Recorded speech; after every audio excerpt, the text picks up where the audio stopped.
नमस्कार, मैं हूं यूसुफ अंसारी। न्यूज़ लाइन में आपका स्वागत है। आज हम अपने खास कार्यक्रम में चर्चा करेंगे काले धन और काले लोगों की। नरेंद्र मोदी सरकार ने आज सुप्रीम कोर्ट को उन 3 नामों की जानकारी दी जिनका काला धन विदेशी बैंकों में है। इसी के साथ आम हिंदुस्तानियों के बीच काले धन के पीछे छिपे काले नामों की चर्चा ने जोर पकड़ लिया है। अब हर कोई ये जानने को बेकरार है कि काले धन के काले खेल के पीछे कितने और लोग हैं और ये लोग कौन हैं।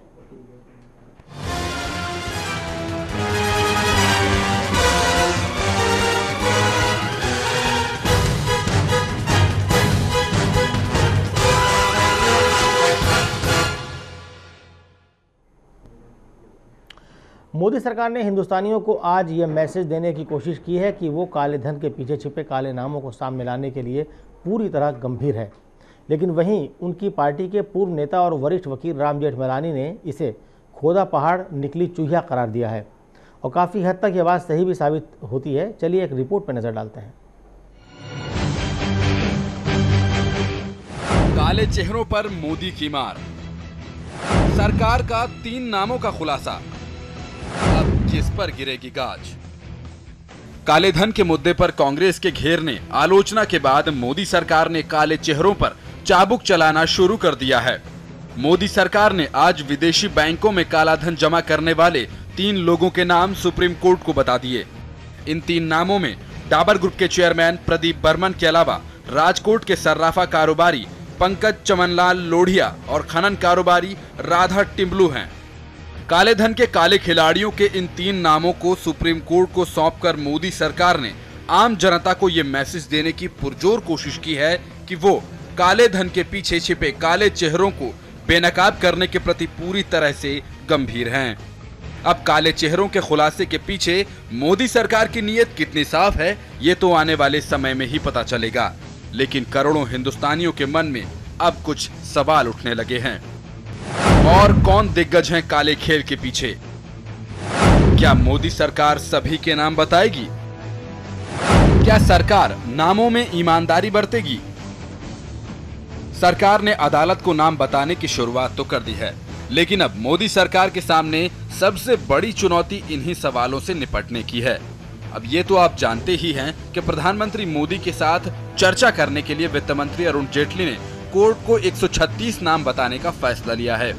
इस मामले पर काफी तूल देने के बाद कांग्रेस ने सरकार पर पलटवार करते हुए सभी 800 नामों की लिस्ट सौंपने की बात कही थी। कांग्रेस के वार के बाद बैकफुट पर आई सरकार ने सुप्रीम कोर्ट को 3 नाम तो बता दिए, लेकिन ये 3 नाम कोर्ट को सौंपना ऊंट के मुंह में जीरे के बराबर है। अब आम जनता सहित सभी की नजरें इस पर लगी हैं कि सोमवार को काले धन पर होने वाली सुनवाई तक मोदी सरकार और कितने नाम सुप्रीम कोर्ट को सौंपती है। Manish Sharma, channel one news.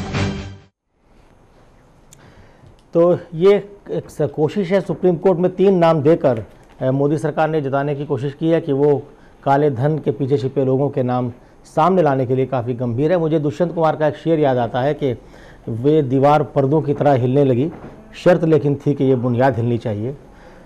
बहरहाल इस मुद्दे पर चर्चा करने के लिए हमारे साथ तमाम मेहमान मौजूद हैं। हमारे साथ वरिष्ठ सहयोगी हमारे कुमार राकेश मौजूद हैं, वरिष्ठ पत्रकार सुदेश वर्मा मौजूद हैं, वरिष्ठ पत्रकार आलोक कुमार हमारे साथ मौजूद हैं, कांग्रेस के नेता राकेश यादव हमारे साथ हैं और आर्थिक मामलों के जानकार राकेश भान साहब भी हमारे साथ मौजूद हैं। तो सबसे पहले लेते हैं राकेश भान जी को अपने साथ। भान साहब, ये किस तरह से जो 3 नाम सुप्रीम कोर्ट को आज बताए गए हैं, तीनों बिजनेसमैन हैं और इससे पहले अरुण जेटली जी ने कहा था कि जब काले धन में विदेशों में छुपाए गए काले धन वाले लोगों के नाम सामने आएंगे तो कांग्रेस को शर्मिंदगी झेलनी पड़ेगी, लेकिन टेलर तो फेल होता हुआ दिख रहा है। आप क्या कहेंगे? यूसुफ साहब, थोड़ी आवाज़ आपकी कम आ रही है, लेकिन जो सवाल मैंने सुना है उसका मैं जवाब देने की कोशिश करूंगा कि ये चर्चा हमने करीब 2-2.5 महीने पहले भी की थी। मुझे तो लगता है कि जो काला धन है वो हिंदुस्तान में ही है। ये सब नाटक है कि जो हम कह रहे हैं कि बाहर से हम ला रहे हैं। जब इंटरेस्ट रेट वहाँ 1% है और यहाँ लोगों को 15-20% का मुनाफा मिलेगा तो लोग वहाँ काला धन क्यों रखेंगे? हाँ, ट्रांजैक्शन के तौर पर जरूर रख सकते हैं, उधर लेकर उधर से ब्लैक टू व्हाइट करके वापस ले आएंगे। लेकिन ये कहना कि उधर 70 लाख करोड़ धन उधर है, इसको नहीं मैं मानता हूं। हाँ, थोड़ा बहुत होगा, उसलिए ये निकल रहा है 3 मिनट। जी राकेश जी, आपकी बात पहुंची। आलोक जी, राकेश जी का मानना है कि साहब काला धन विदेशों में उतने बड़े पैमाने पर नहीं है जितने का पोस्टरिंग की जा रही है। और दूसरी बात, जो अभी 3 नामों की बात आई है, पहले पता चला कि साहब 800 लोगों के नाम हैं, सरकार ने कहा था कि हम 136 लोगों के नाम बताएंगे, कांग्रेस कह रही है कि साहब सबके नाम बताइए। तो किस तरह से आप इस शुरुआती कदम को देखते हैं? जो पहला कदम है वो क्या उल्टा पड़ता दिख रहा है बीजेपी को, सरकार को? उल्टा या सीधा से ज़्यादा बड़ा यूसुफ भाई याद होगा कि 2009 में जो चुनाव हुआ था उसमें बीजेपी के लिए जो सबसे बड़ा एजेंडा था आडवाणी और कालाधन, दोनों नतीजे फेल हुए थे। उस समय जनता ने उसे इस बात को मानने से बिल्कुल नाकाबिल समझा था कि काला धन ऐसा कोई मसला है जो कि आपके पास आएगा और आपकी ज़िंदगी में कोई बड़ी तब्दीली लाएगा जी। और जैसा कि आर्थिक मामलों के जानकार हैं राकेश भान जी कह रहे थे कि काला धन इन प्रोडक्ट आखिर है किसका, वो आ कैसे रहा है। अभी जो 80,000 करोड़ रुपए के डिफेंस डील की बात हो रही है, क्या ऐसे डीलों से वो पैसा आया और वहां ठहरा और उसके बाद आपके इसमें आया? तो उस बात को पकड़ने की जरूरत है कि काला धन जिसे हम काला धन कह रहे हैं वो आखिरकार तैयार कैसे हो रहा है और कहाँ आ रहा है। जैसे वर्मन की बात आई, प्रदीप वर्मन के बारे में बात आई कि इनका नाम आया, तो पिछले दिनों आपको याद होगा एक टेररिस्ट अटैक हुआ था वर्मन जी के फैमिली पे 3 साल पहले। तो क्या टेररिस्टों के पास ये बात ज्यादा जल्दी पहुंच जा रही है कि किसका धन कहाँ फंसा पड़ा है और कितना रैंसम लेना है या क्या लेना है, या फिर इन सब चीजों को समझने की जरूरत है। और इससे जो बात, एक दूसरी बात जो कही जा रही है लगातार इलेक्शन कैंपेन में और अलग अलग तरीके से कहा गया कि हर भारतीय को 3 लाख रुपए मिल जाएगा, उसके बैंक अकाउंट में आ जाएगा, 5 लाख रुपए आ जाएगा। तो ऐसी जो बात कर रहे हैं अबुझ लोग, उनके खिलाफ भी एक दायरा होना चाहिए कि अष्ट जो बनाया जा रहा है, एक चेहरा जो बनाया जा रहा है कि हम इससे कायाकल्प कर देंगे, तो ये किस जिम्मेदारी से कह रहे हैं और किस तरीके से कह रहे हैं। और आज आखिरकार एक जो बड़ी बात आ रही है, जो इस नाम के खुलासे के बाद जो सामने निकल के आ रही है कि इसके सबसे बड़े कैंपेनर हरिद्वार के एक साधु थे जो दवा कंपनी चलाते हैं, और दवा कंपनी चलाने वाले को कहीं इस सरकार की उसको नाम लेना चाहिए। रामदेव जो है, साधु कम, व्यापारी ज्यादा है। तो व्यापारी ज्यादा है। अगर कहीं किसी तरीके से जो उनके इलेक्शन कैंपेन में जो मदद की है उन्होंने, तो उनके एक प्रतिद्वंदी संस्था के व्यक्ति का नाम सामने ला करके, जबकि सरकार के पास 800 नाम हैं, 800 में से सिर्फ 3 सेलेक्ट किए जाते हैं और 3 सेलेक्ट करके पहली किस्त में जारी किया जाता है, तो उसको देखना पड़ेगा 3 नामों के सामने आने से हित किसका सध रहा है और अहित किसका हो रहा है। जी सुदेश जी, आप क्या कहेंगे कि जो आलोक जी ने भी कहा कि भाई एक रामदेव ने बहुत बड़े पैमाने पर इसकी वकालत की थी, पूरे कैंपेन किया था काले धन को लेकर के, यहाँ तक दावा किया था कि साहब 100 दिन के अंदर हम वापस ले आएंगे, और अब जैसे कि आलोक जी ने इशारा किया कि साहब उन्हीं की प्रतिद्वंदी कंपनी को नेम्ड करके, तो क्या सरकार उन्हें, देखिए कौन प्रतिद्वंदी है और कौन आपके साथ है ये बोलना थोड़ा सा जंप नहीं करना चाहिए कंक्लूजन, क्योंकि अभी 3 नाम आए हैं और वो तीनों बिजनेसमैन के नाम हैं और वो ऐसे बिजनेसमैन हैं। काले धन का मतलब यहाँ ये है जो अनअकाउंटेड मनी जो स्विस बैंक में इन्होंने रखा था। जानने की बात है, काला धन तो इस देश में भी है, बहुत लोगों के पास है, जो लोग अपने बिस्तर के नीचे भी रख के सोते हैं और तरह तरह जगह पर लगाए हुए हैं। आपको पता होगा सुखराम का, आपको याद होगा जब रेड हुआ था तो बाथरूम में फ्लश कर रहे थे, वो भी काला धन है। तो ये काला धन को स्विस अकाउंट में क्यों रखा गया, क्या मोटिवेशन है, इसकी इंक्वायरी होनी चाहिए और जानकारी मिलनी चाहिए लोगों को कि ऐसी क्या दिक्कतें थी, ऐसी क्या कंपल्सन्स थे कि आपको स्विस बैंक में रखना पड़ा। आपने कुछ सोच के रखा होगा, ऐसे तो नहीं रखा होगा, क्योंकि जैसा बताया उन्होंने बाहर तो आपको इंटरेस्ट भी ज़्यादा नहीं मिलता। इशू ये है कि उन 800 लोगों के नाम जिन्होंने इस देश को लूटा है, देश को अपनी जागीर समझी और लूट कर धन को बाहर रखा, और इसमें सबसे बड़े वो नेता, क्योंकि देखिए एक तो बिजनेसमैन का है, आपके यहाँ पहले भी आर्ग्यूमेंट हुआ था, मैंने बताया कि बिजनेसमैन जो है वो एक टैक्स चोरी के दायरे में फंस सकता है अनलेस कि वो एक ऐसे हवाला रैकेट में फंसा हो जहां से टेररिज्म का फंडिंग होता हो। दूसरा, अगर नेता का सोर्स क्या है, अगर घूस लिया है, कोई मंत्री है और उसने अपना काला धन रखा है, तो ये एक संगीन अपराध है, क्रिमिनल केस भी हो सकता है। तो ये देखना पड़ेगा। हम लोग अभी 3 नाम जो आए हैं, ये ऐसा मानना चाहिए कि एक शुरुआत हुई है और इंतजार करना चाहिए, क्योंकि आहिस्ता आहिस्ता नाम, मुझे जो लगता है, मैं बहुत कॉन्फिडेंट हूं कि नाम आएंगे, क्योंकि इस सरकार को कुछ छुपाने वाली ऐसी चीज होनी ही नहीं चाहिए। राकेश जी, आपको क्या लगता है कि जो बात की है सुदेश ने, के नाम आए हैं और बात आगे तक जाएगी, तो कहां तक जाएगी? नाम मिलेंगे, टोटल रकम कितनी है? मुझे तो ये सब नाटक लगता है। This is entertainment that BJP is providing for the viewers, और हम लोग सब बेवकूफ बन रहे हैं। काला धन का जो ये सब नाटक चल रहा है, this is a video clip that the BJP is showing the world, and और मैं क्या कह सकता हूं इसमें। जी राकेश जी, हमारे साथ बीजेपी नेता जुड़ गई हैं शिखा राय जी, माफ कीजिएगा, शिखा राय जी। शिखा जी, जो अभी राकेश जी ने कहा और कई और हमारे जो सहयोगी उन्होंने बात कही है कि ये कहीं ना कहीं इसके अंदर कुछ पेच है। बात तो हुई थी कि साहब बहुत सारे नाम आएंगे, आपके अरुण जेटली जी ने कहा था कि साहब कांग्रेस को शर्मिंदगी झेलनी पड़ेगी, तो कहाँ गए वो दावे? देखिए, मैं आपको ध्यान करा दूं कि जो अग्रीमेंट कांग्रेस की सरकार ने किया हुआ है, उसके तहत ये ज़रूरी है कि जिसका भी आप किसी का नाम उजागर नहीं कर सकते जब तो ये एग्रीमेंट तो 20 साल पुराना है। जी तो नहीं, ये जब आपके नेता दावा कर रहे थे उनको ये मालूम होना चाहिए था कि इस तरह का एग्रीमेंट है। मुझे सरकार किसी पार्टी की नहीं होती, सरकार देश की होती है जी। इसीलिए तो अगर कोई एग्रीमेंट है तो उसको फॉलो करना पड़ेगा राइट नाउ। जब तक वो है तो उसके तहत आप यूं उजागर नहीं कर सकते जब तक कि वो प्रूव नहीं हो जाता। आपने 3 नाम तो तीनों का प्रूव हुआ, FIR लॉन्च हुई, वो प्रूव हुआ है, इसीलिए उसके बाद ये नाम उजागर हुए हैं। और आगे जैसे जैसे और भी केसेस जो हैं वो डील होंगे, उनमें प्रूफ मिल। जी राकेश जी, जो भी शिखा जी कह रही थी कि साहब इनके खिलाफ सबूत मिले हैं, प्रूफ हुआ है, FIR दर्ज हुई है, इसलिए नाम जाहिर हुए हैं। सर कुछ दिन पहले उन्होंने प्राइमा फेसी केस शायद एस्टैब्लिश किया है, सिर्फ प्राइमा फेसी जी। अब मिस्टर डाबर ने कहा कि वो NRI थे जब अकाउंट खोला था। हर भारतीय जो अकाउंट खोलता है वो इलीगल नहीं होता। अगर वो NRI थे तो उस वक्त वो अकाउंट खोलना कुछ उसमें इलीगैलिटी नहीं थी। अब बाकी मैं वही कह रहा हूं कि ये तो बीजेपी का नाटक है।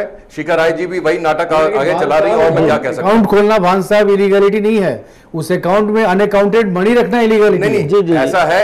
अब अनअकाउंटेड की बात आपने कही नहीं, ये NRI उस वक्त थे जबकि इन्होंने अकाउंट खोला था। अगर आप NRI हैं, आप वहां अकाउंट खोल सकते हैं, उसमें कोई इलीगलिटी नहीं होती। जी, हम कांग्रेस के नेता हैं राकेश यादव जी, राजेश यादव जी। राजेश जो अभी ये जो अभी वित्त मंत्री कुछ दिन पहले कह रहे थे 136 नाम हम डिक्लेयर करेंगे, आज इन्होंने 3 ही क्यों करे? जब कांग्रेस ने कोई एग्रीमेंट करा था तो इन्होंने उनका पालन गवर्नमेंट ने क्यों नहीं करा? कांग्रेस के साथ कोई ऐसा पालन नहीं था। कांग्रेस ने ये वहाँ मुद्दा उठाया था कि अगर आप हमें नाम नहीं बताएंगे तो हम ये मुद्दा G8 में उठाएंगे। तो जब उन्होंने आश्वासन दिया था कि हम आपको ये नाम बताएंगे या कार्ड बताएंगे, तो ये एग्रीमेंट हुआ था। ये जो शिखा जी कह रही है ये बिल्कुल गलत बोल रही हैं। और 136 ही नाम क्यों? जब 800 नाम हैं तो 136 और बाकी रह जाते हैं, उनके पीछे क्या कारण है? क्या आप उनके नाम नहीं बताना चाह रहे हैं?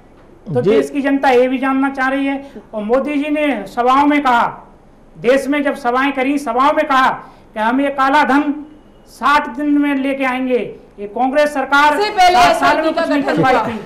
आते ही सबसे पहले SIT का गठन हुआ और जिसका परिणाम आज ये है कि केसेस को शिखा जी SIT का गठन तो सुप्रीम कोर्ट के आदेश पर हुआ, वो तो मजबूरी थी आपकी, टाइम फ्रेम नहीं था। बहुत दुख से कहना पड़ता है कि एक पार्टी की सरकार ने लगातार ये काम किया कि वहां पर उनके नेताओं ने और अन्य लोगों ने वहां काला धन जमा करने का काम किया। और एक सरकार तो सरकार आपके पास है, सारा तंत्र आपके पास है, तो नाम उजागर करिए ना। कितने लोग आए? अब ये तो नहीं कह सकते कि गवर्नमेंट हमारी नहीं है, आपकी गवर्नमेंट है, हम चुनौती देते हैं, नाम उजागर करिए। जी राजेश जी, हमारे साथ हमारे वरिष्ठ सहयोगी कुमार राकेश भी मौजूद है। कुमार जी, किस तरह से आप इसको देखते हैं कि जो पहला कदम हुआ, अभी एक नाम कांग्रेस के नेता का भी आया था, कैप्टन अमरिंदर सिंह की जो पत्नी है, उन पर इनकम टैक्स की तरफ से नोटिस गया है। एक नोटिस 2011 में आया था। उन्होंने 2011 में एफिडेविट दिया और उन्होंने कहा कि हमारा कोई विदेश में खाता नहीं है, ऐसा वो क्लोज हो गया था। इस पूरे प्रकरण को इस तरह देखा जाए कि यदि चाहे स्वामी रामदेव का आंदोलन हो, चाहे यहाँ आम जन का आंदोलन हो, चाहे देश के कल्याण की बात हो, इन सभी मुद्दों पे, सभी तथ्यों पे ये इस बात के लिए सराहना की जाना चाहिए निरपेक्ष भाव से कि इस सरकार ने कुछ नाम सामने तो लाए, नंबर 1। नंबर 2, राम जेठमलानी जो हैं पिटिशनर हैं, वो पार्टी में रह चुके हैं, भाजपा सरकार के मंत्री रह चुके हैं, अभी वो पार्टी में नहीं हैं और वो सबसे बड़े इसके हीरो वही हैं और एक जाने माने वकील हैं। तो यदि उनके इनिशिएशन से उसमें आलोक जी बोल रहे हैं, मैं उससे थोड़ा सहमत भी हूं और असहमत भी हूं कि 3 नाम आए तो हो सकता है रामदेव को फायदा हो। कभी कभी अनजाने में हुए कुछ ऐसे आविष्कार हो जाते हैं कि किसी को नफा हो जाता है और किसी को नुकसान हो जाता है, आप उसको इस तरह इंटरप्रेट कर सकते हैं। लेकिन उसमें मुझे नहीं लगता सरकार का कोई इंटेंशन है कि उस नाम को, क्योंकि जो नाम इनके पास कंक्रीट था, जो उनके अकाउंट जहां आए, जैसा राकेश भान बोल रहे थे एनआई अकाउंट था, जो परफेक्शन के साथ आया, जिस पर कि आप कोई चैलेंज नहीं कर सकता, उसी नाम को सरकार ने सामने लाया। 136 नाम की बात है या 800 नाम की बात है या 1600 नाम की बात है, यदि भारत के आप निवेश की बात करेंगे, यदि भारत की पूंजी की बात करेंगे या भारत के फाइनेंस की बात करेंगे, आपको 200 कंट्री में, जहां तक मेरी जानकारी है, करीब 88 देशों में भारतीय लोगों के पैसे हैं और रखे गए हैं। उसमें पॉलिटिशियन भी हैं, उसमें बिजनेसमैन भी हैं, सभी लोग। बिल्कुल बिल्कुल यही कहने की बात है। ये जरूरी नहीं है कि केवल पॉलिटिशियन, और ये बात सबको समझना चाहिए, कांग्रेस सरकार हो या बीजेपी। कांग्रेस ने प्रणब मुखर्जी के पास आया, उन्होंने उसी प्रधानमंत्री की तरह पर्ची दिखाई थी जिस तरह बीपी सिंह ने दिखाया था कि ये है वो फोर्स का पर्ची, और सरकार में आ गए और जिंदगी को झूठ बोलते चले गए वो। और आप एक बात और देखिए, हम काले धन को जनरली स्विस बैंक से जोड़ते हैं, और ये जो अकाउंट्स अभी आए हैं ये कहाँ के हैं? ये जर्मनी के हैं। तो कहने का अर्थ ये है कि सरकार बिल्कुल सही दिशा में काम कर रही है, केवल किसी राजनीतिक इशू को लेकर के नहीं चल रही। स्विस बैंक की बात हुई थी, काले धन की बात हुई थी, जो भी इलीगल मनी है, जो अकाउंट फॉर मनी नहीं है और कहीं भी बाहर है किसी भी देश में, अगर वो सामने आती है तो वही बात है जो मैनिफेस्टो में कही गई है कि देश से गया हुआ काले धन को हम उजागर करेंगे और वापस लाएंगे। जी मैं ये कहना चाह रहा हूँ कि ये सारी प्रक्रिया जो शुरू हुई है काला धन विदेश लाने का, 2008 में स्विट्जरलैंड में स्विस बैंक के जरिए ये फैसला लिया गया था कि मैं अपने यहाँ जो अकाउंट धारक हैं उन सबका नाम सार्वजनिक करूंगा, और तब से ये प्रक्रिया चल रही थी। और उस दरमियान अब जब आप बोल रही हैं तो आपसे पूछा जाना, ये राजनेताओं से पूछा जाना ज़्यादा जरूरी है कि उस प्रक्रिया के दौरान आज हम 2014 में खड़े हैं, 2008 से 6 साल हो गए, 6 साल तक ये प्रक्रिया बिल्कुल शिथिल रही और 800 नाम आए, रखे गए, सब कुछ किया। लेकिन अब दूसरी बात, लेकिन जो नाम आए हैं, जो सरकार ने जाहिर किए हैं, और क्यों आज केवल 4 महीने में कांग्रेस के जमाने में वापस पहुंची है कि 3 नाम उजागर हुए। हाँ जी जी, मैं आपके 3 नाम उजागर हुए और आपने 800 में से 3 नाम उजागर किए, बाकी कैसे दबे रह गए, इस पहलू पे बात करने की बात है। अभी प्रोसेस, अभी आप मतलब सब कुछ खत्म हो गया क्या 3 नाम देने से सारे? आलोक जी, इसमें आपको भी पता होगा, आपने कई मिनिस्ट्री कवर की है, सरकार कवर किया है, पॉलिटिकल पार्टी कवर किया है, यहाँ जो नाम रखे गए हैं, जहां तक मेरी जानकारी है, जो मेरी समझ है, वो पुख्ता रखे गए हैं, सभी इन्वेस्टिगेशन के तराजू पे तौल करके कि कोई चैलेंज ना कर सके उसमें रखे गए हैं, और आने वाले प्रक्रिया में रखे जाएंगे। कुमार साहब, इस बात पे मैं थोड़ा सा आपसे इत्तेफाक इसलिए नहीं कर रहा, जिस ढंग से वित्त मंत्री ने पिछली बार जब किरकिरी हुई सरकार की, उन्होंने पिछले हलफनामे का हूबहू शब्द पेश कर दिया पिछली सरकार का, और जब मीडिया में शोर हुआ, हंगामा हुआ, कांग्रेस का एक बयान आया, तो उन्होंने कहा कि ये जब मैं सार्वजनिक करूंगा तो उस वक्त कांग्रेस के बहुत सारे नेताओं को, बीजेपी के भी नाम आएंगे, इसमें कोई बात नहीं है। मंत्री का ये बयान, उस बयान के बाद आज एक हलफनामा आता है, सुप्रीम कोर्ट में जाता है, उसमें कांग्रेस का फिर किसी नेता का नाम नहीं है जिसके जरिए उन्होंने संकेत दिया था। तो क्या ये बार्गेनिंग या ब्लैकमेलिंग का सिलसिला जो कांग्रेस ने आरोप लगाया था कि बीजेपी सरकार ब्लैकमेलिंग कर रही है, सुदेश जी, तो क्या ये वही ब्लैकमेलिंग है? देखिए, मैं बताऊं, आप ये मान के चलिए, और राम जेठमलानी जिन्होंने इस केस को उजागर किया, काफ़ी सक्षम व्यक्ति हैं, आपको पता है, और उन्होंने ही कहा था कि मोदी, मैं कोट कर रहा हूँ, is God who will kill the Demons in politics. उन्होंने बाकी सबको डेमन बताया था जी। और नरेंद्र मोदी ऐसे नेता नहीं है जिसको कोई कोऑप्ट कर ले या कोई उनके साथ डील कर ले, ये पॉसिबल ही नहीं है। ये मान के चलिए कि ये नाम जो आए हैं ये पुख्ता इन्वेस्टिगेट होने के बाद फुली एस्टैब्लिश्ड होंगे, क्योंकि किसी भी नाम को आप बदनाम नहीं कर सकते। अगर लॉ में लूप होल्स थोड़ा भी रहेगा, आपको पता है जैन हवाला कांड का क्या हुआ, एक एक लोग छूट गए क्योंकि आप सिर्फ डायरी के बेसिस पर किसी को बदनाम नहीं कर, नहीं था, प्रमाण ही नहीं था।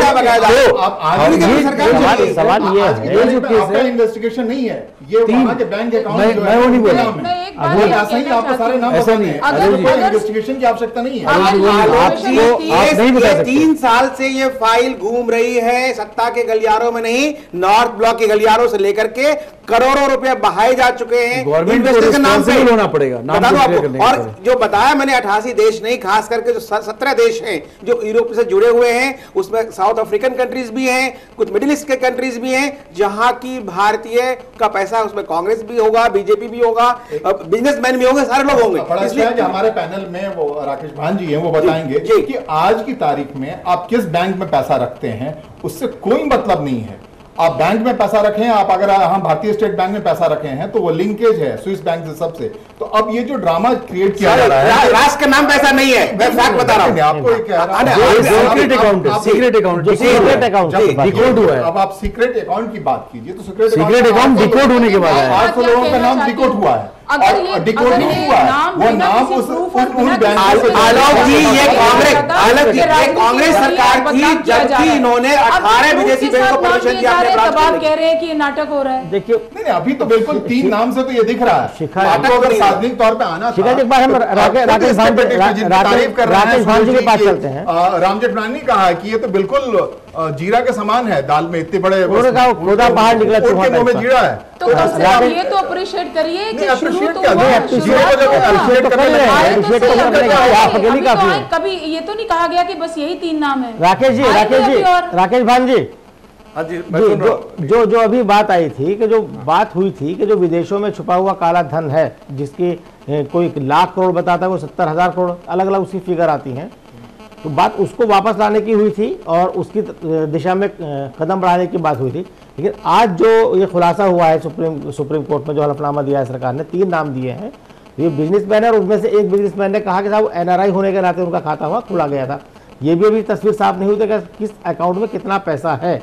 तो क्या लगता है कि सरकार सही दिशा में जा रही है या सिर्फ गिमिक कर रही है? मैं पहले भी कह चुका हूं कि अगर सरकार सीरियस होती तो इस दशा में नहीं, वो काला धन हिंदुस्तान में ढूंढती। लेकिन ये गिमिक से अलावा और कुछ नहीं है। जितना पैसा ये खर्च रहे इन्वेस्टिगेशन में, उतना पैसा भी इनको नहीं मिलेगा उधर। ये 100% गिमिक है और कुछ नहीं है।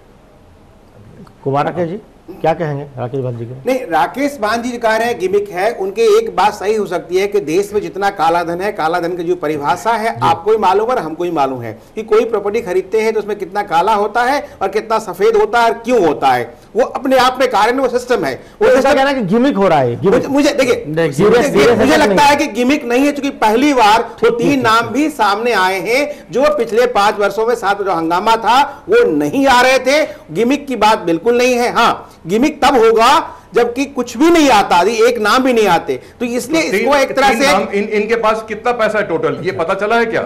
मैं वही भान जी बोल रहा हूं कि इसको लेके जो आंकड़े चले सोशल मीडिया से लेकर के इंटरनेशनल मीडिया में, जो बातें हुई हैं, जो हमारी इंटरनेशनल करार है, सरकार ने जो हलफनामा दिया है, सरकार का नाम मैं वही कह रहा हूं, जो सरकार में कांग्रेस सरकार थी और बीजेपी की सरकार है, सरकार की बात करें जो आज की सरकार में जो भी हलफनामा दिया है, एक बंद लिफाफा राम जेठमलानी ने सुप्रीम कोर्ट को सौंपा है। उन्होंने अपने तरफ से इन्वेस्टिगेशन किया है, उसकी कोई ऑथेंटिसिटी उस स्तर पर नहीं कहा जा सकती क्या है, लेकिन वो ओन कर रहे हैं। चूंकि एक मशहूर वकील है, वो ओन कर रहे हैं। वो लिफाफा बंद है, वो लिफाफा को मिलाएगी ठीक है। सरकार मेरा मानना है, आप एक चीज समझिए कि 3 नाम आए, बड़ा क्रूशियल है ये पॉइंट। क्यों ये 3 नाम उजागर हुए, उसके बाद नहीं गुजरात में, उसके बाद प्रॉपर नहीं आलोक जी, प्रॉपर इन्वेस्टिगेशन हुआ होगा इनकम टैक्स द्वारा कि ये जो मनी जो है ये अनअकाउंटेड है कि अकाउंटेड है। अरे आप स्विस बैंक में अकाउंट खोल लीजिए, कितने एनआरआई से खोल लिए। अगर आपका मनी अकाउंटेड है, अगर ये ब्लैक मनी नहीं है, अगर चोरी किया पैसा नहीं है, तो सरकार को कोई मतलब नहीं है। अगर ये 3 नाम आए हैं,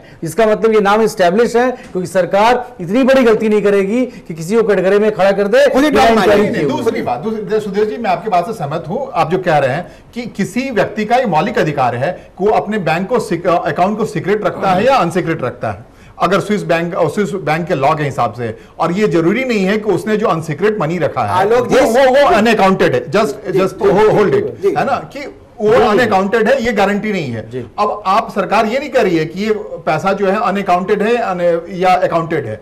सरकार को सिर्फ इतना बताना है कि जो नाम आए हैं उन बैंकों से, जितने भी नाम आए हैं, वो नाम सही हैं या नहीं, क्या वही लोग हैं या फिर उन नामों से किसी और व्यक्ति ने नाम रखा है। इतना ही पर तो जांच करना है, और ये प्रक्रिया लंबे समय से चल रही है। 136 लोगों के नाम सरकार बता चुकी है जांच करके, अब पी 3 लोगों के खिलाफ कर रही है इनिशियली, तो इसका मतलब ये साबित नहीं हो रहा है। ये अपील नहीं है, ये प्रक्रिया का ये प्रथम चरण कह सकते हैं इसको आप। इफ टेक इट ये फर्स्ट है, ये इनिशियल स्टेज है। ये सही बात है। I am not defending the government and not any party, लेकिन मेरा कहने का आशय ये है कि जो चीजें सामने आई, जो आज तक एक भी नहीं आया था, यदि 3 नाम आता है तो सरकार की जिम्मेवारी बनती है कि सरकार डॉक में होगी। सरकार गलत करेगी तो 3 दिन पहले 4 दिन पहले वित्त मंत्री बयान देते हैं कि साहब हम जब नाम लाएंगे तो कांग्रेस को शर्मिंदगी झेलनी पड़ेगी। हाँ, तो वो अपने स्टेटमेंट में बैक ट्रैक नहीं किया उन्होंने अभी तक। बैक ट्रैक की बात नहीं, लेकिन वो चीज कहाँ है?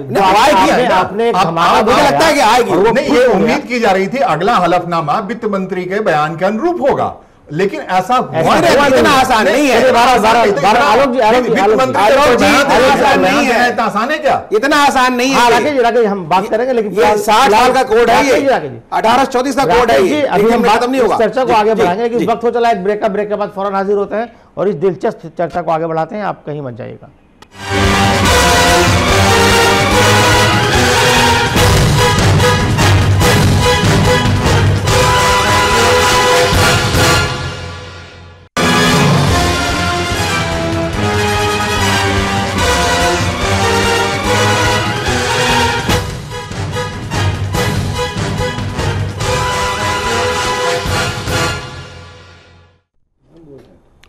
ब्रेक के बाद आपका एक बार फिर स्वागत है हमारे खास कार्यक्रम न्यूज़ लाइन में, और आज हम बात कर रहे हैं काला धन, काले लोगों की।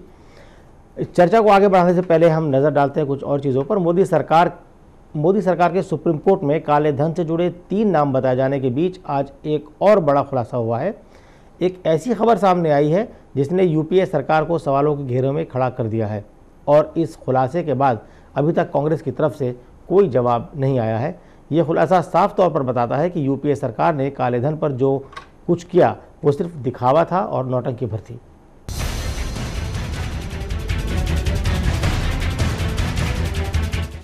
काले धन पर बड़ी नौटंकी, यूपीए सरकार का बड़ा नाटक, बीजेपी को मिला पलटवार का मौका। यूपीए सरकार के ये वो चेहरे हैं जिन्होंने देश में काला धन वापस लाने के लिए स्विट्जरलैंड से किए गए करार को अपनी बड़ी उपलब्धि बताने और इसका ढोल पीटने में कोई कोर कसर बाकी नहीं छोड़ी। वैसे ये बात सही है कि यूपीए 2 के राज में स्विट्जरलैंड के साथ सूचनाओं के आदान प्रदान को लेकर दोनों देशों के बीच करार हुआ, लेकिन अब जो बातें खुलकर सामने आ रही हैं उसने यूपीए सरकार की नीयत पर सवाल खड़े कर दिए हैं। हम आपको बता दें कि स्विट्जरलैंड के साथ कर संबंधी नया समझौता होने के बाद 14 महीने बाद इसे लागू किया गया। यूपीए सरकार ने स्विट्जरलैंड के साथ अगस्त 2010 में करार किया, लेकिन भारत सरकार ने यह समझौता नवंबर 2011 से लागू किया। यही नहीं, समझौते के तहत सूचना हासिल करने की तारीख भी अप्रैल 2011 तय की गई, और इस खुलासे के बाद अब बीजेपी के समर्थक और नेता कांग्रेस पर सवाल उठा रहे हैं। 14 महीने देरी से समझौता क्यों लागू किया? क्या यूपीए ने काला पैसा निकालने का समय दिया? इस खुलासे के बाद बीजेपी के नेता सीधे सीधे कांग्रेस पर आरोप लगा रहे हैं कि कांग्रेस ने कुछ लोगों को विदेशी बैंकों से पैसा निकालने के लिए 14 महीने देरी से भारत में करार लागू किया। शायद ये भी एक वजह ही है कि पिछले दिनों वित्त मंत्री अरुण जेटली को ये कहने पर मजबूर होना पड़ा कि कांग्रेस को शर्मसार होना पड़ सकता है। इस खुलासे से आप यूपीए सरकार के काले धन पर नजरिए को अच्छी तरह समझ सकते हैं, लेकिन अगर वास्तव में यूपीए सरकार ने समझौते को 14 महीने देरी से लागू कर कुछ लोगों को बचाया है, तो अब यह जिम्मेदारी मोदी सरकार की है कि वो इस मामले की गहराई से पड़ताल करे। साथ ही सरकार की जिम्मेदारी ये भी है कि भले ही कोई भी पार्टी शर्मिंदा हो, अगर किसी भी पार्टी के नेता का नाम काले चेहरों में आ रहा है तो उसकी जानकारी सुप्रीम कोर्ट को दी जाए।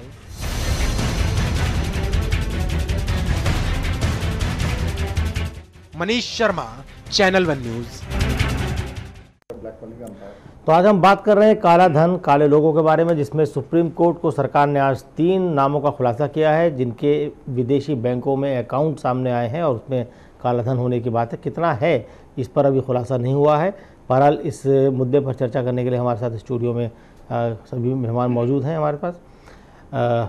तो हमारे साथ कांग्रेस के राजेश यादव जी है, काफ़ी देर से खामोश हैं। राजेश जी, कांग्रेस के नेताओं का कहना यह है कि साहब जो नाम आए हैं, जो सरकार अब खुलासा करने जा रही है, ये नाम सरकार का कोई बड़ा कारनामा नहीं है। ये नाम तो पहले लिस्ट काफ़ी पहले आ गई थी, जब यूपीए की सरकार थी। तो जब यूपीए की सरकार आ गई थी तो उन्होंने इस काम में तेज़ी क्यों नहीं दिखाई फिर? क्योंकि उस समय जैसे इसकी मांग बड़ी थी और सभाओं में जैसे इसे राजनीतिक मुद्दा बना दिया था, उस समय राजनीतिक मुद्दा 2009 में बनाया गया, लेकिन लिस्ट तो आगे थी एक इंटरनेशनल मैटर है 2012 में, 2 साल पहले, 2-3 साल पहले। यूसुफ साहब, ये इंटरनेशनल मैटर है, उन देशों से करार जैसे होता है तो उसमें करार करने में समय लगता है, तो वो प्रक्रिया में सारा चल रहा था। अब ये आए हैं, इन्होंने जब इनके सामने भी अब इन्होंने 60 दिन का जो समय दिया, राजनाथ सिंह ने 100 दिन का समय दिया, तो ये समझ रहे हैं कि अब ये 150 दिन हो गई, अब ये मांग बढ़ेगी इसकी भी, तो भाई क्यों नहीं अब आपको सरकार देश में। बड़ी हैरानी की बात है, मैं मुझे बीच में टोकना पड़ रहा है, यानी इतने साल कांग्रेस की सरकार थी तो करार था, इतने साल आप उजागर हो सके थे, आपकी भी, और अब आज 100 दिन के भीतर उजागर हो रहे हैं तो आप उसको नौटंकी बता रहे हैं। सरकार जी, आपकी तो सरकार आई थी बीच में, बड़ी क्या करा था लगती है जब आप ये बात कहते हैं कि तब करार था और आज जो है 100 दिन के भीतर इन्होंने क्या किया ना। काफी मुस्तैद और गंभीर नजर आती है। वाजपेयी की सरकार भी तो आई थी बीच में, आपने उस समय क्या करा था आप बताएं? नहीं, उस समय डिमांड नहीं हुई थी। डिमांड नहीं थी तो वही तो हम बता रहे हैं कि इस समय किसी का ध्यान नहीं था। इस समय उस समय किसी का ध्यान नहीं था, जैसे ध्यान आकर्षित हुआ कांग्रेस ने प्रक्रिया को आगे बढ़ाया।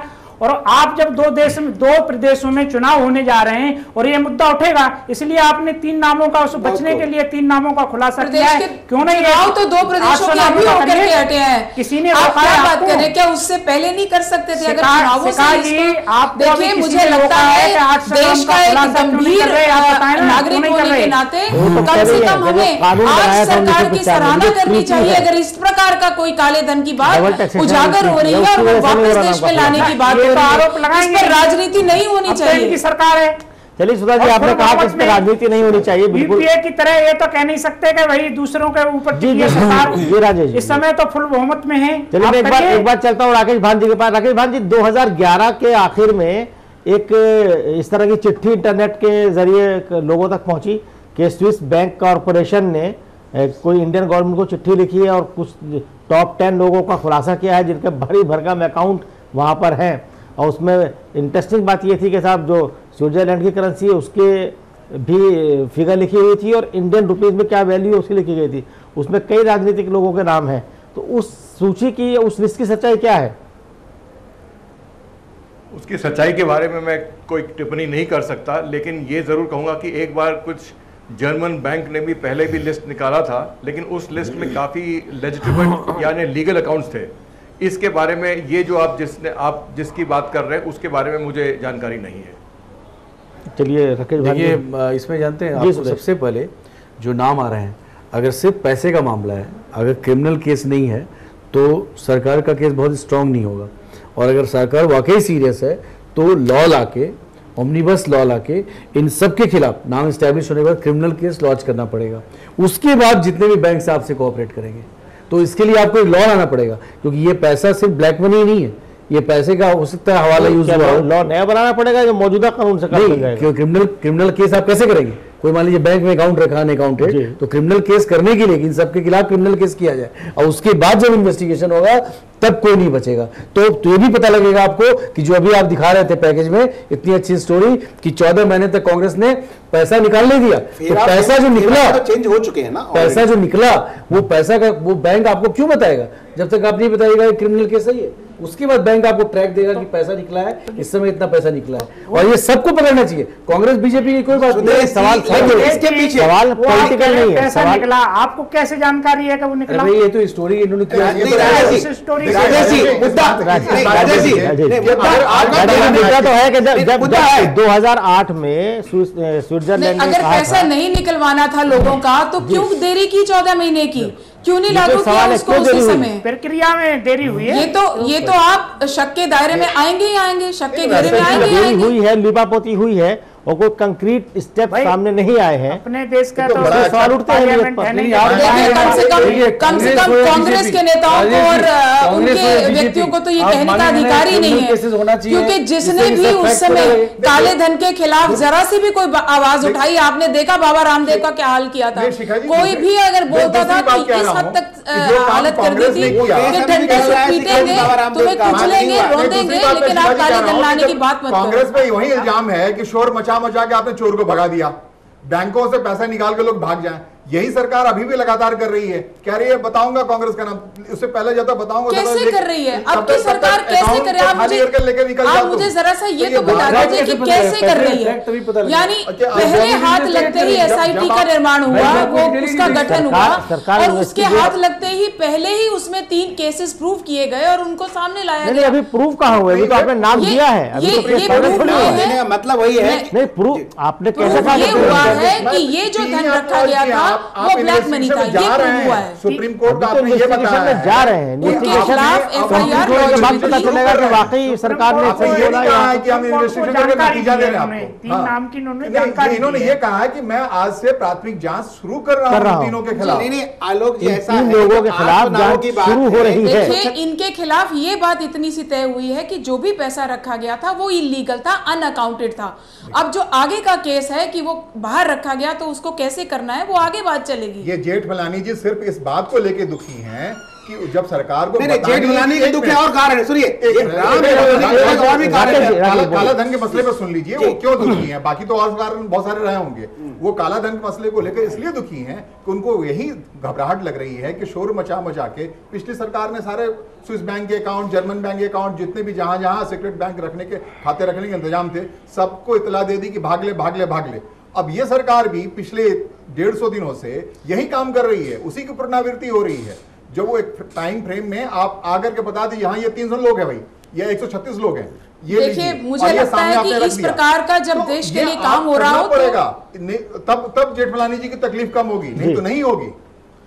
जेठमलानी जी की तकलीफ इम्पोर्टेंट नहीं है। जी बिल्कुल, एक व्यक्ति की तकलीफ या एक व्यक्ति के दुख की बात है कि वो क्या सोचता है। नहीं, चूंकि जेठमलानी ने मुहिम चलाई है, पीआईएल को जानना है उनकी पीआईएल पर प्रगति हो रही है और सजा होनी चाहिए, इसलिए वो रिलेवेंट है। कांग्रेस के हो या बीजेपी को, जिसने भी देश को लूटा उसके खिलाफ आप जनता से पूछिए, जनता सुखी है क्या है? आप जनता से पूछिए। जनता तो बेचारी है, बेचारी नहीं है, जनता जानती है, जनता समझती है कि पहले क्या हुआ है और अब क्या हो रहा है। शिखा जी, जनता तो बेचारी है, मुद्दा है हमारे उस धन का। जनता बेचारी नहीं है साहब, जनता वही है जिसने इस कांग्रेस की सरकार को कैसे पलटा इस लोकसभा के चुनाव में। आप बेचारी मत कहिए, वो ताकतवर है, उनके हाथ में ताकत है। इसीलिए उसके हाथ में ताकत है, तो धन वापस कैसे आएगा, उस पे सरकार की रणनीति जिस तरह से काम कर रही है, क्या वो सही ट्रैक पे है? नंबर 1। नंबर 2, जो जेठमलानी जिस तरह से मुद्दों की बात कर रहे थे, जिन व्यक्तियों की बात कर रहे थे, वो रास्ते पे है क्या? चूंकि इसके पीछे 2 बड़े कारण हैं कि आपके पास इलेक्टोरल रिफॉर्म्स जो है, चुनाव सुधार एक बहुत बड़ा मुद्दा है। इसमें पूर्व प्रधानमंत्री अटल बिहारी वाजपेयी से मेरी बात हुई है और कई और उसके बाद देवेगौड़ा हो, मेरी 8 प्रधानमंत्री से 5 से व्यक्तिगत बात हुई। उसमें उनका कहना है कि ये एक बहुत बड़ा मुद्दा है। हम करप्शन की बात करते हैं, ईमानदारी की बात करते हैं, समाज में शुचिता की बात करते हैं। जब तक चुनाव सुधार पर हम अमल नहीं करेंगे, जो 44 वर्षों से ठंडे बस्ते में पड़ा है, सभी दल उसमें मिले हुए हैं, तब तक कुछ नहीं हो सकता। एक व्यापक मुद्दा है, चुनाव सुधार एक व्यापक मुद्दा है, वो भी लिंक है, इंटरलिंक्ड है। लिंक है, लेकिन अभी वो मौजूद नहीं। अभी हम चर्चा इस पर कर रहे हैं कि जो काम जो सरकार का सरकार का जो रद्द अमल है, सरकार जो किए गए थे, सरकार जो काम कर रही है, सरकार को इस बात के लिए सराहना की जानी चाहिए, और जब गलत करेगी तो उसके लिए इसकी भर्त्सना भी की जानी चाहिए कि उन्होंने जो पिछले गिमिक हो, जैसा भान साहब कह रहे थे, गिमिक है कि जो पिछले कई वर्षों से, हम 14 महीने की बात नहीं कर रहे हैं, एक जो ड्रामा किया जा रहा था, आज एक उपलब्धि आई है सामने, इसकी सराहना करनी चाहिए। कोई शक नहीं है, लेकिन अभी जांच सिर्फ शुरू हुई है ना, उनको दोषी पाया गया। अभी आगे आगे देखिए होता है क्या, अभी सब कुछ सामने आएगा, आपको पाया गया, सब कुछ सामने आएगा आपके सामने अभी, क्योंकि एक इनिशिएशन हो चुका है, गाड़ी चल चुकी है, प्लेटफॉर्म से गाड़ी छूट चुकी है। सरकार का पार्ट नहीं है, सरकार की पार्ट नहीं हो, मैं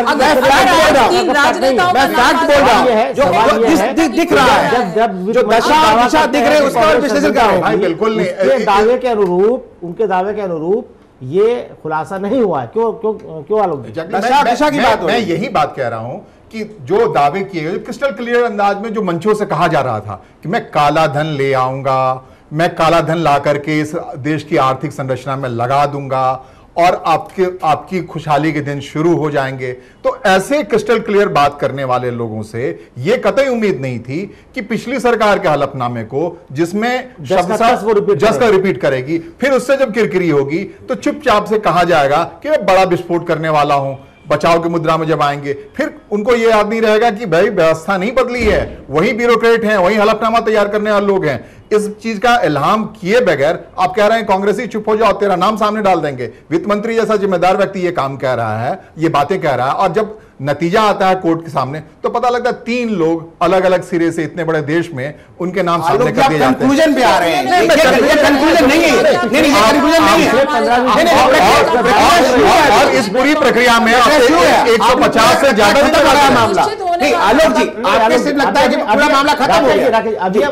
अभी हम वहां तक खत्म नहीं हुआ, अभी जहां तक मामला आया है वहां तक डिस्कस कर रहे हैं, उससे आगे डिस्कस नहीं कर रहे हैं। आगे क्या होगा, जांच किस तरफ जाएगी, कितने लोगों के नाम और आएंगे, सरकार कब कैसे खुलासा करेगी, ये एक बात और इसको मैं दूसरा कहता हूं, ये सरकार इसका क्रेडिट ले रही है, बिल्कुल नहीं लेना चाहिए। ये सारा क्रेडिट सुप्रीम कोर्ट को जाता है, जिसने इतना टाइटन कर रखा है कि आपको मजबूरी में 3 नाम ही सही लेकिन बताने पड़ रहे हैं। अगले सोमवार को जब सुनवाई है उससे पहले भी आपको मजबूरन बताने पड़ेंगे। को भी संसद चलाती है, वो सरकार चलाती है, बिल्कुल नहीं, सुप्रीम कोर्ट को कोई नहीं चलाता, नहीं चला, लेकिन ये सरकार कोशिश कर रही है कि हम चलाएं। इसको टेकअप कर रही थी जब कांग्रेस की सरकार थी, सुप्रीम कोर्ट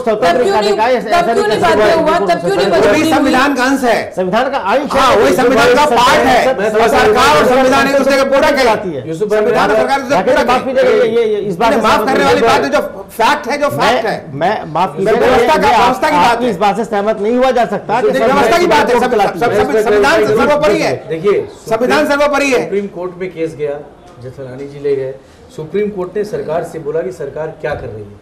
सरकार का पहला रिस्पांस था कि एसआईटी गठन की, नहीं, चूंकि सुप्रीम कोर्ट ने एसआईटी गठन सरकार ने किया भाई, इसका क्रेडिट आप दीजिए, कांग्रेस ने नहीं, सुप्रीम कोर्ट ने पूछा को नहीं बोला। देखिए, इतने बड़े वकील तो नहीं हो, लेकिन जहां तक पत्रकार का मुझे याद है कि एसआईटी गठन करने का निर्देश सुप्रीम कोर्ट से मिला था और चुनाव चल रहे थे, चुनाव के दरमियान गया था कि आप एसआईटी बनाइए। 11 मई को अब तक की जितनी भी तत्परता है वो सुप्रीम कोर्ट की तत्परता है, सरकार की ओर से एक्ट होना बाकी है।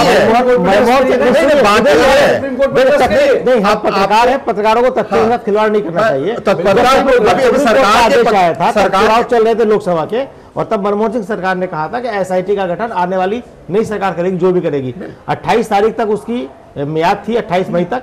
26 तारीख को सरकार बनी और 26 तारीख को बनकर पहली कैबिनेट में फैसला हुआ। कर लेना पड़ा, सुप्रीम कोर्ट की निगरानी में चल रहा थी। दूसरी बात तो आप सुप्रीम कोर्ट को ट्रस्ट करिए ना, सुप्रीम कोर्ट की निगरानी क्यों लग रहा है कि 3 नाम किए बाकी नाम नहीं होगा?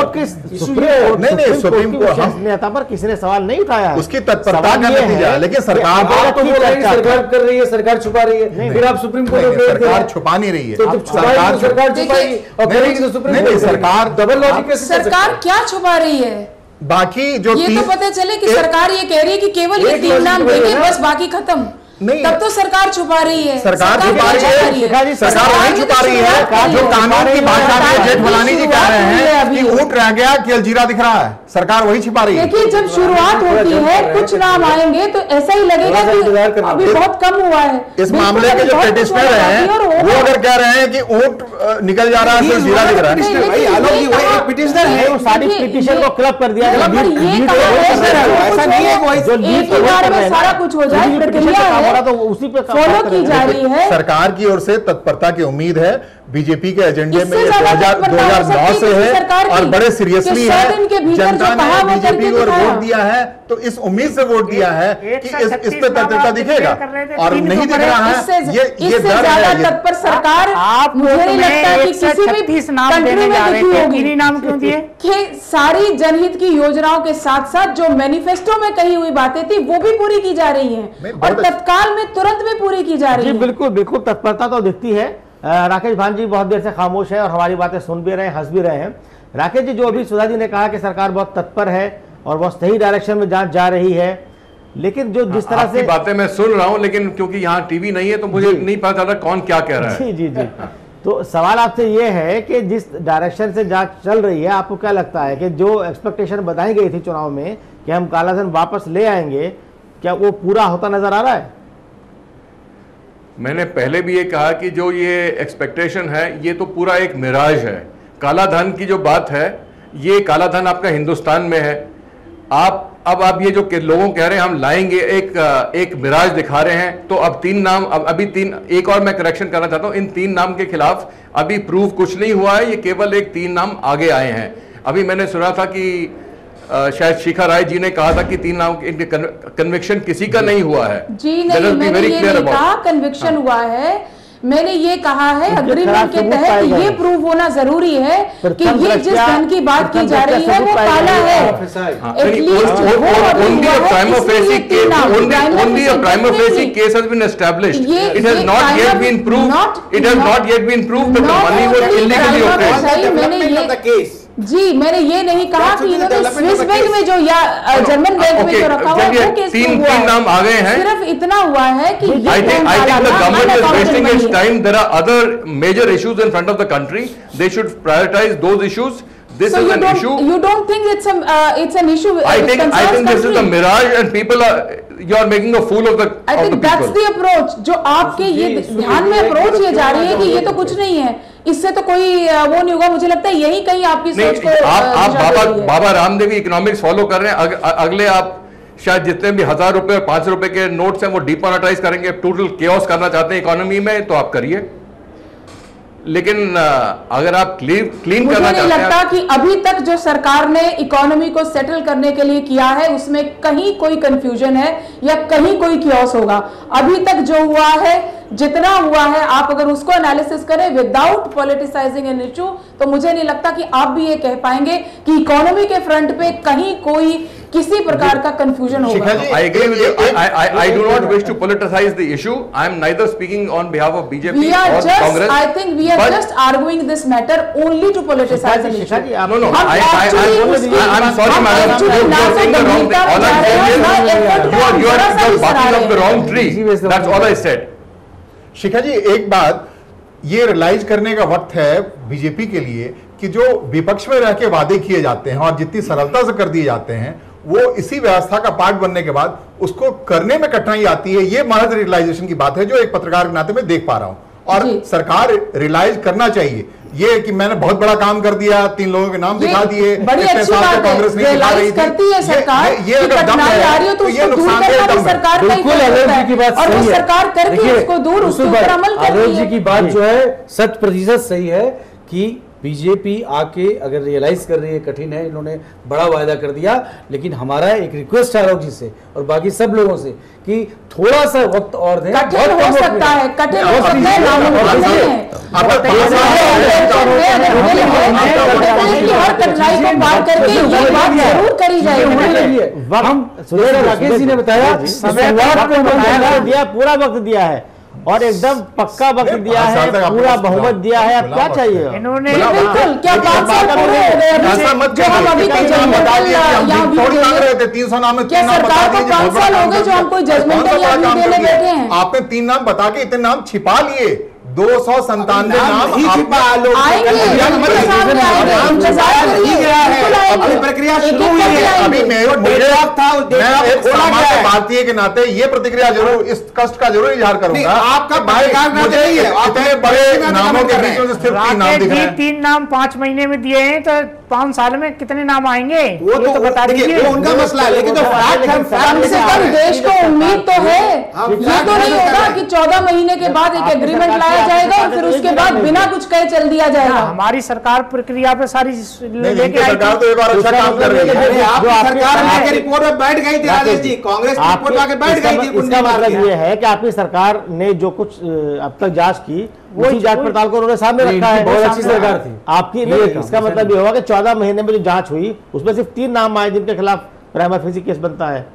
इसका मतलब तो ये हुआ ना, अगर आप ये कहते हैं कि हमारी सरकार ने बहुत मुस्तैदी से काम किया। सारे 800 नाम है, ये क्यों नहीं देना चाह रहे हैं? नाम तो 800 थे, क्यों नहीं देना चाह रहे हैं? इसके पीछे क्या है?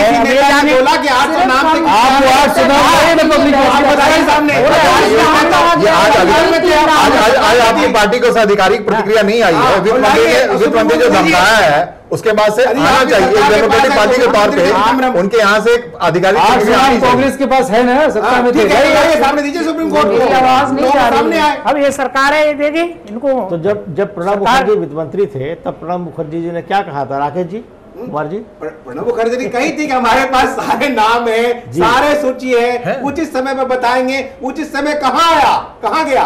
वो बेचारे प्रधानमंत्री बनते बनते राष्ट्रपति बना दिए गए।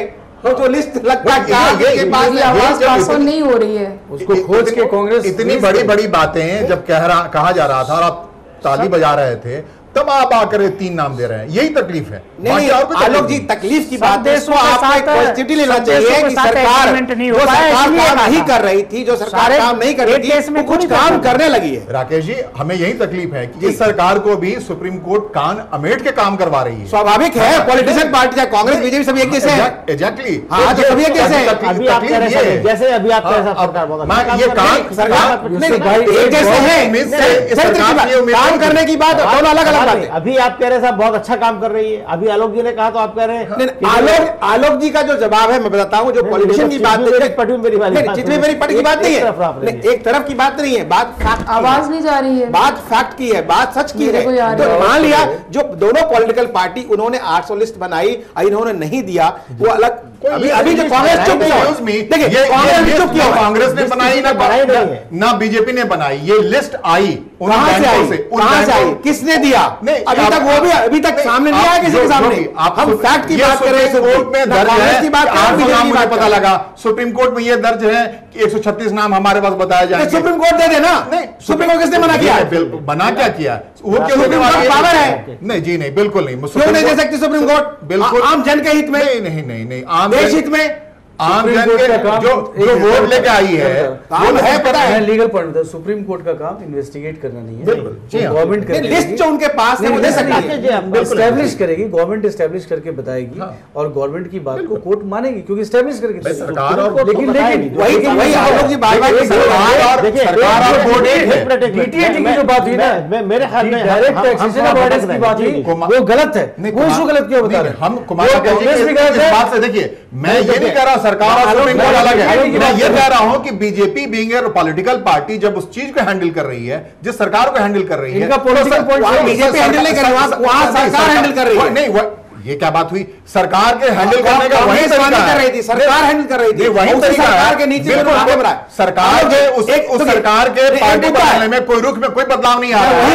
यही बात मैं कह रहा हूं। ये बात आप जो कह रहे हैं सरकार के रुख बदलाव ना आए, वो आपकी बात वहां तक इसलिए सही है कि जब सरकार बनी तो विदेश मंत्री सुषमा स्वराज ने कहा कोट अनकोट कि हमारी विदेश नीति पूर्ववत रहेगी, उसमें कोई बदलाव नहीं किया जाएगा, क्योंकि ये सरकार की नीति थी और वो रहेगी। आप जो बात कर रहे हैं तो सरकार की होती है। जो एसआईटी की बात हुई, जो चर्चा की आप लोगों ने, जो सरकार ने बनाया, सरकार बीजेपी की होती है कांग्रेस की, तो सरकार के काम करने की प्रक्रिया अलग है, संगठन जो पॉलिटिकल पार्टी काम करने की प्रक्रिया अलग है। लेकिन ये फर्क आता है कि आप एक नाई की दुकान में जाए और किसी नाई ने आपके कौन सा नाई आपकी हजामत कर रहा है, हजामत करने के तरीके में फर्क होता है और वो फर्क यहां नहीं दिख रहा। वही फर्क दिखा ना, वही मैं आपके दर्शक को जानना चाहिए कि डबल टैक्सेशन अवॉइडेंट ट्रीटी जो है ये इसमें नहीं आता बीच में। ठीक ठीक, ये गलत है इसको बोलना कि ये बीच में आता मुझे लगता है जो मामला इसमें इतना घचपच हुआ, सरकार पर एक सुप्रीम कोर्ट ने केस दिया,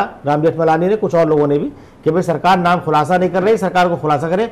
सुप्रीम कोर्ट ने सरकार से जवाब मांगा कि आप खुलासा क्यों नहीं कर रहे हो। अब सुप्रीम कोर्ट बताएगा सारे दोनों पक्षों की बात सुनने के बाद कि सरकार को क्या करना है। मेरे ख्याल में इतनी सी बात यह है। बहरहाल इस चर्चा में आप सब लोगों ने हिस्सा लिया, वक्त निकाला अपना, यहाँ आने के लिए बहुत बहुत शुक्रिया आपका। अभी तक के हालात तो यही कह रहे हैं कि काले धन को लेकर पिछली सरकार ने नाटक किया था, तो मोदी सरकार तो आम हिंदुस्तानियों का भरोसा जीतने के लिए कुछ बड़ा करना होगा, और ये कुछ बड़ा तभी हो पाएगा जब सरकार काले धन के पीछे छिपे काले चेहरों को ज़्यादा से ज़्यादा नाम कोर्ट को सौंपेगी। क्योंकि आज जो भी 3 नाम सरकार ने कोर्ट को सौंपे हैं, ये तो ये कहना सही होगा कि राम जेठमलानी ने जो कहा है एकदम सही कहा है कि खोदा पहाड़ और निकला चूहा। बहरहाल आगे देखते रहिए मोदी सरकार इस मामले में क्या करती है। आज की न्यूज़लैंड में इतना ही, कल फिर मुलाकात होगी, तब तक के लिए नमस्कार।